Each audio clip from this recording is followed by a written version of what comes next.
Allahu Akbar, Allahu Akbar, Allahu Akbar, Allahu Akbar, Allahu Akbar, Allahu Akbar, Allahu Akbar, Allahu Akbar, Allahu Akbar, Allahu Akbar kabira, walhamdulillahi katsira, wa subhanallahi bukratan wa asila.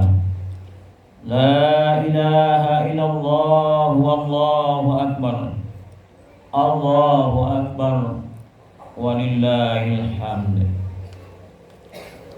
Alhamdulillah, alhamdulillah ila yaumil adha, an'ama Allahu alaina bi ni'amil hayati was-sihah wal fursah wal imani wal islam. Ashhadu an la ilaha illallah wahdahu la syarika lah, wa ashhadu anna Muhammadan abduhu wa rasuluh, la nabiyya wa rasula ba'dah. Allahumma salli wa sallim wa barik ala sayyidina wa maulana Muhammadin wa ala alihi wa sahbihi wa man tabi'ahum bi ihsanin ila yaumiddin. Amma ba'du, fa ya ayyuhal hadirun wal hadirat, usikum wa iyaya bi taqwallah, faqad fazal muttaqun. Ittaqullaha haqqa tuqatih wa la tamutunna illa wa antum muslimun. Wa qala ta'ala fi kitabil karim, a'udzu billahi minasy syaithanir rajim, bismillahirrahmanirrahim.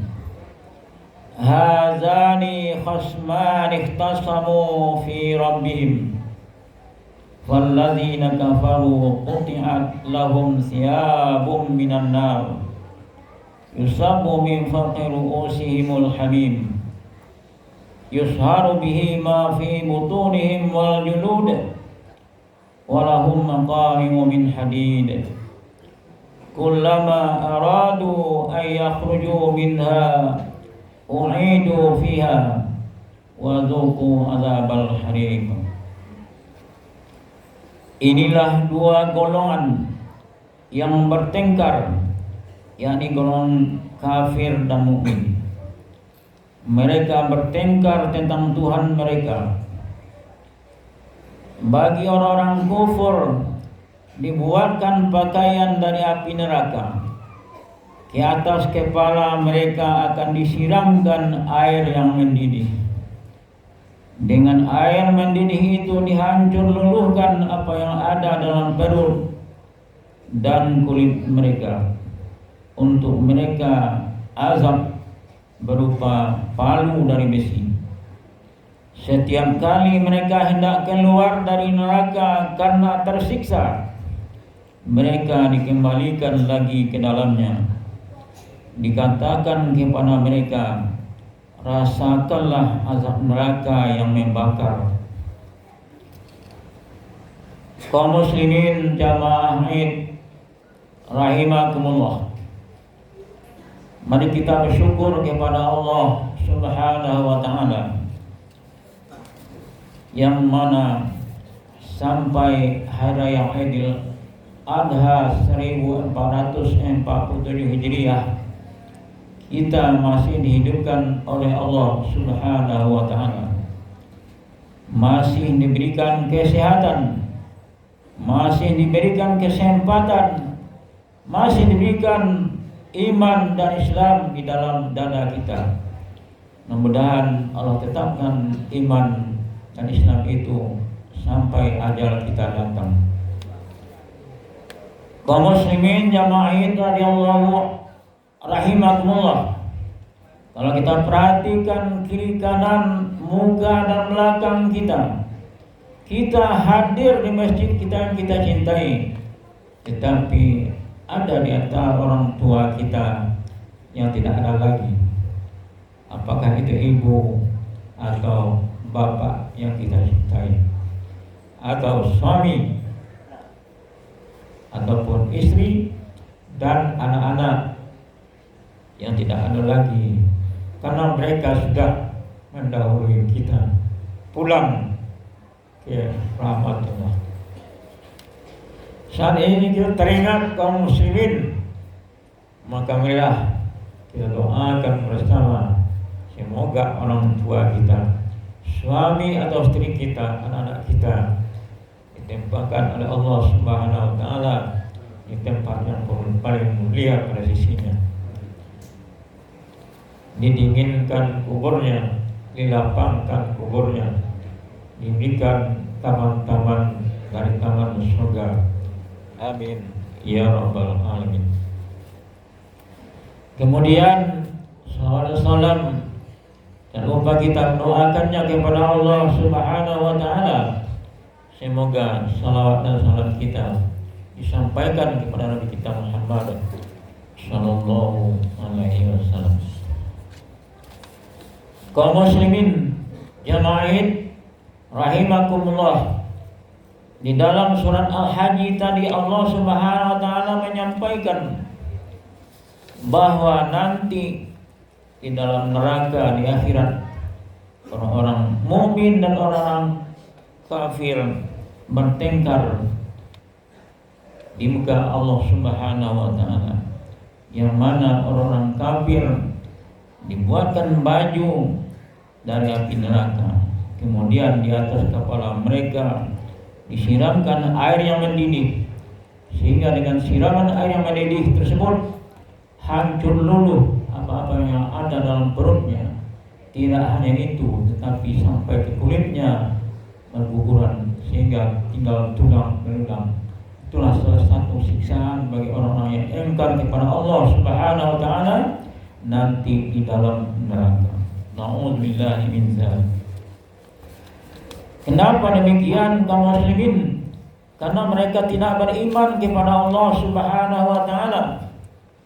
Kemudian kita perlu tahu bagaimana beriman itu, mempercayai rukun iman yang 6.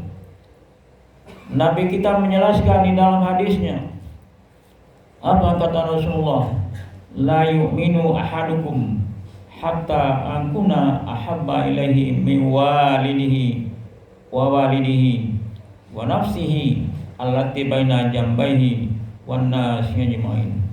Maksudnya, belum sempurna iman kamu, kata Rasulullah, sampai ia lebih mencintai saya, kata Nabi, dibandingkan cinta kepada orang tuanya sendiri, kepada anaknya sendiri, kepada dirinya sendiri, dan seluruh manusia.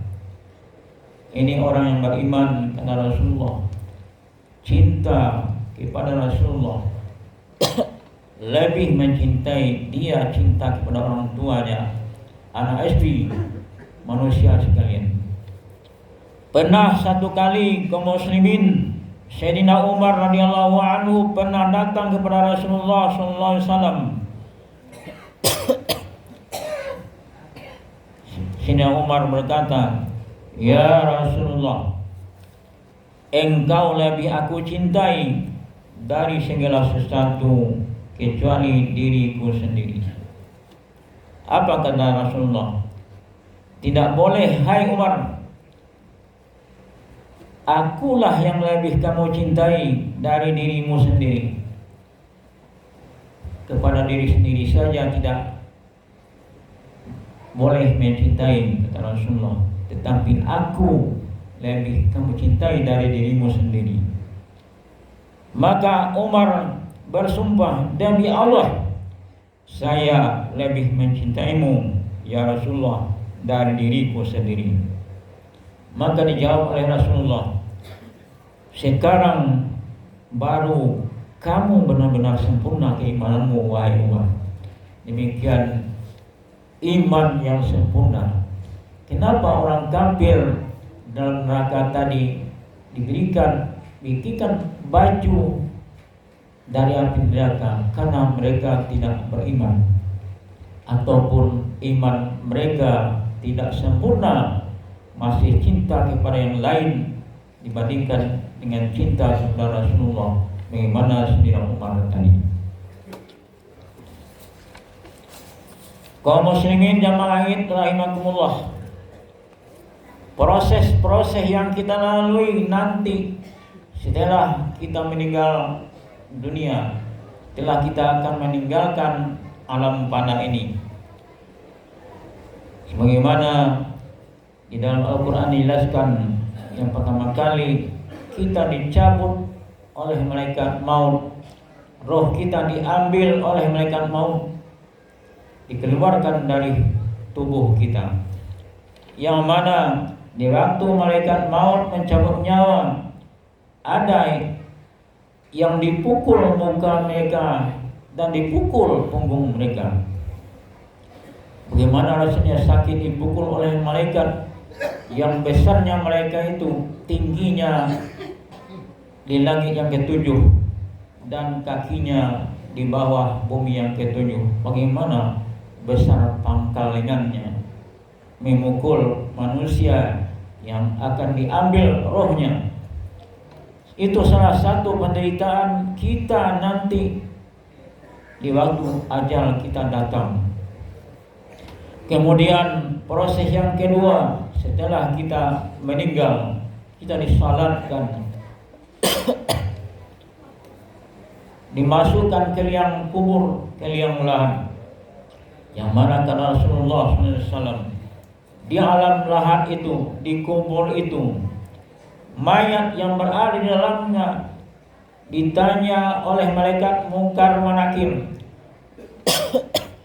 Seandainya pertanyaan yang diberikan oleh malaikat Munkar wa Nakir dapat dijawab dengan sempurna, maka dilapangkan kuburan sampai 70 hasta. Tetapi sebaliknya, seandainya pertanyaan malaikat Munkar wa Nakir tidak dapat dijawab, maka disempitkan kuburannya sehingga berselisih tulang rusuk kita kaum muslimin. Makanya kita dengar di waktu Buya kita Syekh Muhammad Jamil masih hidup dulu, dia sangat takut sekali siksaan kubur katanya, karena di alam kubur siksaan itu diberikan kepada orang-orang yang berdosa. Maka dia meminta kepada Allah Subhanahu wa Ta'ala karena takut siksaan kubur, ya Allah, habiskanlah dosa-dosaku di atas dunia, jangan aku terbawa dosa ke alam kubur. Demikian takutnya Buya kita Syekh Muhammad Jamil, anak dari Buya Sa'ad yang berkubur di sebelah masjid kita ini.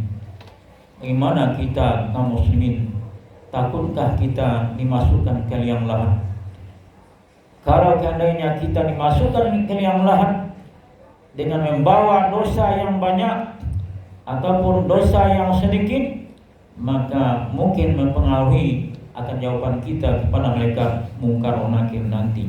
Mungkin barangkali lahat kita disempitkan oleh Allah Subhanahu wa Ta'ala. Kemudian proses yang kita lalui selanjutnya adalah setelah hari kiamat datang, maka terbentanglah padang mahsyar. Di padang mahsyar tersebut berbagai macam manusia berjalan menghadiri pengadilan Allah Subhanahu wa Ta'ala. Ada yang merangkak, ada yang berjalan kaki, ada yang menghapuskan mukanya berjalan. Bagaimana penderitaan yang kita hadapi di sana nanti. Sedangkan matahari didekatkan kepada kita. Manusia banyak yang tenggelam oleh peluhnya karena dosa yang diperbuat di atas bumi ini. Kemudian setelah selesai di padang mahsyar, setelah selesai ditimbang dosa dan pahala, maka kita menuju sirat meniti titian shiratal mustaqim. Istilahkan lebih halus dari rambut dan lebih tajam dari pedang. Orang-orang yang berdosa tidak bisa menempuh jembatan tersebut. Orang-orang tidak berdosalah yang hanya lewat dari jembatan tersebut sampai ke dalam surga. Kaum muslimin jama'in rahimakumullah, maka yang bisa membantu kita di waktu itu, di dalam segala proses yang kita tempuh nanti sebelum masuk ke dalam surga atau masuk dalam neraka yang terakhir, maka pahala-pahala amal lah yang bisa membantu kita. Tidak hanya pahala amal, tetapi rahmat Allah Subhanahu wa ta'ala.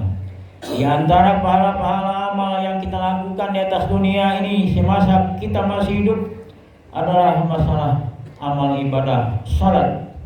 Salat yang betul bisa menghindarkan kita dari neraka dan memasukkan kita dalam surga. Kemudian amal umrah juga bisa pelebur dosa kita. Haji yang mabrur tidak ada balasannya kecuali surga. Dengan arti kata haji yang mabrur yang dilakukan oleh kaum-kaum kita, kaum muslimin, telah dipanggil oleh Allah Subhanahu wa ta'ala. Yang mendapat haji mabrur balasannya surga. Dengan arti kata mereka terhindar dari neraka. Puasa Arafah hari kemarin juga satu amal yang paling mulia pada sisi Allah Subhanahu wa ta'ala, bisa mengampuni dosa 2 tahun, setahun yang lalu dan setahun yang akan datang. Apalagi puasa Ramadan yang kita lakukan kemarin ini. Kemudian zakat juga bisa membantu kita melalui proses-proses yang Khatib sampaikan tadi, mulai dari malaikat maut mencabut nyawa sampai ke perang mahsyar, sampai ke titian Shiratal Mustaqim. Kemudian di bulan ini korban yang kita lakukan, mengeluarkan harta kita sebahagian, membeli sapi, kambing dan sebagainya, itu juga membantu kita nanti di dalam menghadapi alam akhirat. Di antara manfaat korban kaum muslimin adalah yang pertama, penghapus dosa. Hadis diriwayatkan oleh Al-Bazar dan Ibnu Hibban. Kemudian amal yang lebih dicintai oleh Allah Subhanahu wa ta'ala adalah korban, mengeluarkan sebagian rezeki yang diberikan oleh Allah Subhanahu wa ta'ala, yang mana 10 hari bulan Zulhijjah yang awal ini, mulai dari 1 Zulhijjah sampai 13 Zulhijjah hari tasyrik, ini adalah waktu yang sangat dilipat gandakan oleh Allah Subhanahu wa ta'ala.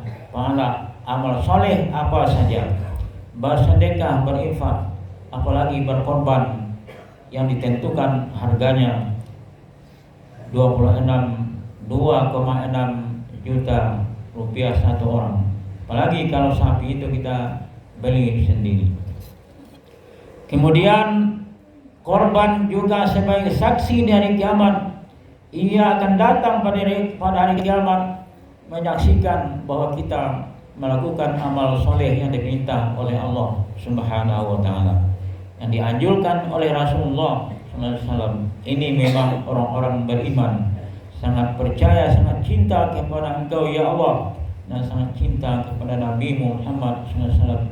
Dia mengiyakan apa yang Engkau sampaikan. Dia mengiyakan, mematuhi, mentaati apa yang dimintakan oleh Rasulullah SAW.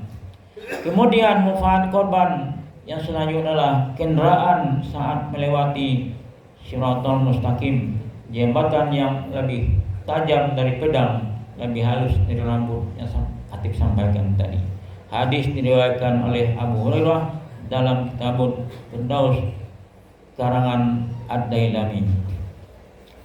Kaum muslimin, Nabi kita Muhammad SAW karena percayanya 100% kepada Allah Subhanahu wa ta'ala menganjurkan berkorban, maka Nabi kita berkorban di waktu setiap tahun selama dia di Madinah 10 tahun. Sebelum ajalnya datang, dia berkorban 2 ekor kibas, yang satu untuk dia dan keluarganya, dan 1 ekor lagi untuk kita umat-umatnya yang tidak mampu berkorban. Bagaimana Nabi Ibrahim kaum muslimin, berapa korban yang dilakukannya?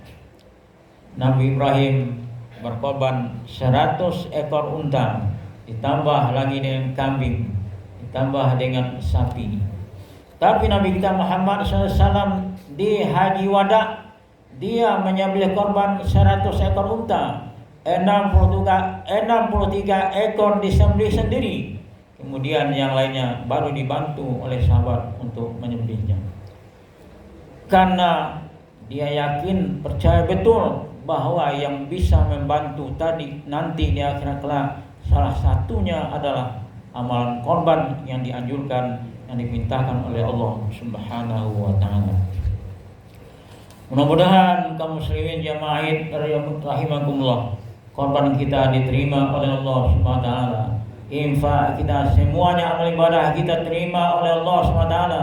Mudah-mudahan Allah bantu kita menjadi orang beriman yang sempurna sebagaimana yang disampaikan oleh Nabi tadi. Belum sempurna iman seseorang sebelum dia lebih cinta kepada Allah dan kepada Nabi Muhammad SAW. Tanda cintanya kepada Allah Subhanahu wa taala dan Rasulnya, apa saja yang diperintahnya dilakukannya dan apa saja yang dilarangnya dihentikannya. Itu tanda orang cinta kepada Allah Subhanahu wa taala dan kepada Nabi Muhammad sallallahu alaihi wasallam. Tabiru ya ulil absar la'alli wa la'allakum